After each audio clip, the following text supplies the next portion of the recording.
Dave, the ball with Teo out there in right field, Mookie's throw, on the potential double play ball, the wild pitches, that part of the game, how disconcerting was that to you today? Yeah, you look at giving up bases. What it changes kind of the lineup as far as who comes up, and it affects the game going forward. And things certainly get magnified in games like this, and especially when you're not swinging the bats. And so I thought tonight Blake pitched a heck of a ball game. But yeah, giving up bases and not converting outs when you have an opportunity to convert outs, that came back to bite us tonight. And I know the bullpen obviously put in a really good performance in Game 3, but right in these other games where you've kind of had these mid-game, taking the starter out, guys on base. Is it fair to say that these bullpen problems that you guys have had for a large part of the season are maybe catching up to you in this series? It's hard because you can only push a starter so much. I thought Blake emptied the tank. And, you have an opportunity with the base open in the sense of, in this situation, second base with Vlad up. And, I felt Henriquez was the guy to get him out. And you also have a chance to get Bichette out. I pushed Blake as much as I pushed him all year. And, you look at the 3 games that we lost, it spiraled on us with guys on base. But guys have got to be better. They certainly had a good game in Game 4, whatever it was.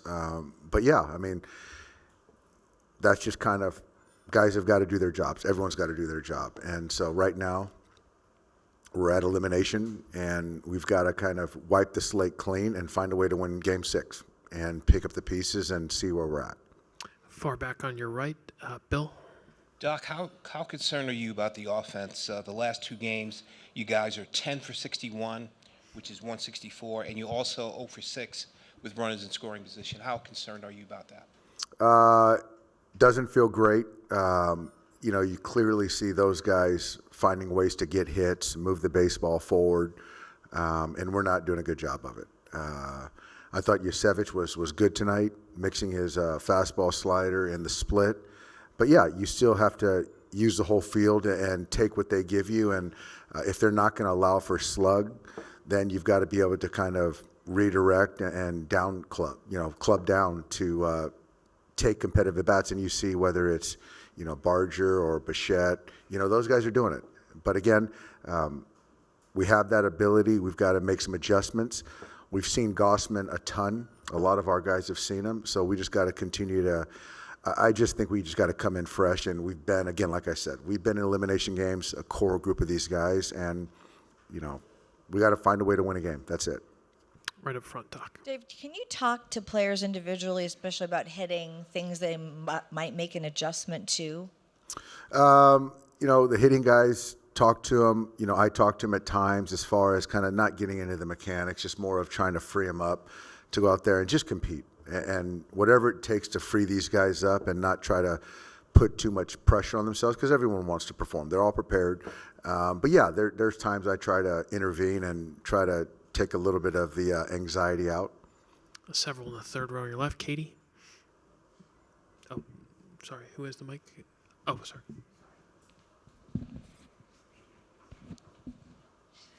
Dave, for the first time this postseason, your team finds itself with its back against the wall. What are some traits that you've seen from this clubhouse throughout the season that makes you feel confident they'll respond appropriately? I think that there's a fight in there. There's a compete that I think there's more in there. I know there's more in there. We've won 2 games in a row, but again, it just comes down to one game. So I think that we've been in a lot of elimination games, and we found a way to come to the other side, get on to the other side. So I expect Yamamoto to throw well, but we still got to take good at bats and play, catch the baseball, convert outs, and we play a good, clean game.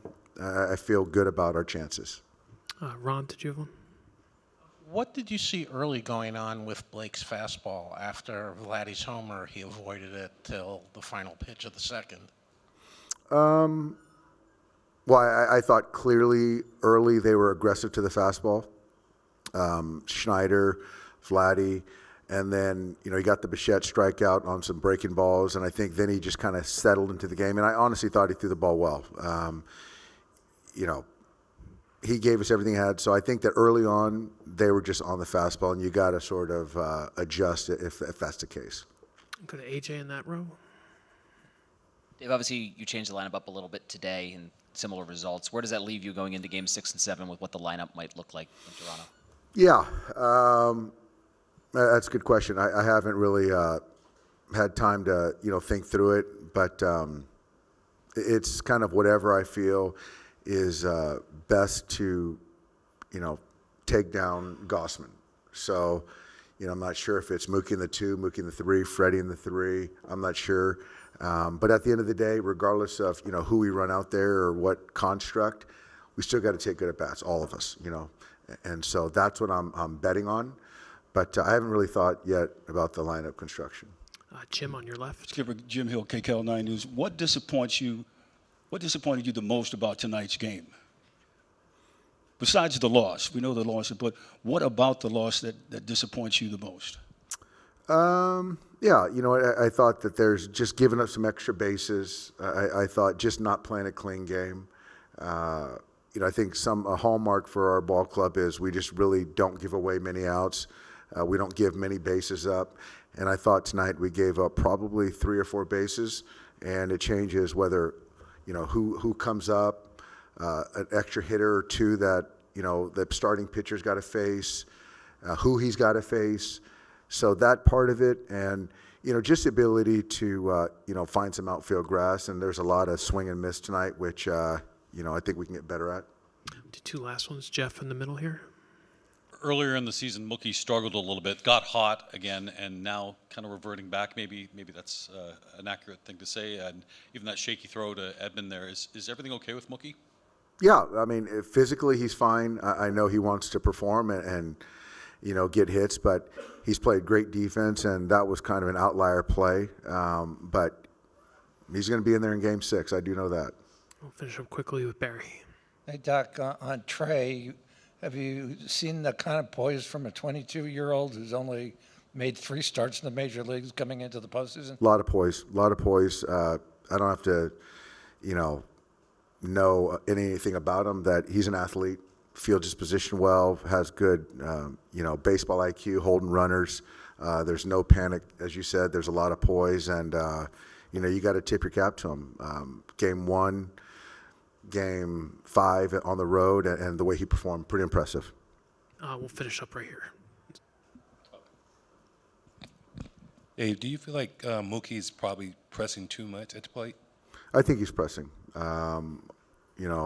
Hopefully the off day, find a way to get away from it and then go out there and just kind of focus on one game and be good for one game. Go out there and compete. But I think you can see, there's a little anxiousness in there. But it's not the first time he's struggled. It's not the first time he's faced elimination. And it's not just Mookie. It's everyone that's got to do their part too. All right, Dave, thanks so much. We'll see you in Thanks, Toronto. guys. Yep.